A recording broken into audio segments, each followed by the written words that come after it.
Hey everyone, and welcome back to another video. And in this video, I'm going to be going over where to find ChatGPT scheduled tasks. So this is a really new feature that ChatGPT just released.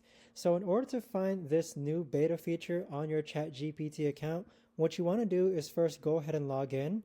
And then once you log in, you want to click on this drop-down menu and then click on ChatGPT 4.0 with scheduled tasks. So once you click on this is going to enable you to allow to send ChatGPT prompts such as remind me to work out every day at 9 a.m. And once you click on enter, ChatGPT will now remind you every day to work out at 9 a.m. So that is essentially how to find ChatGPT scheduled tasks.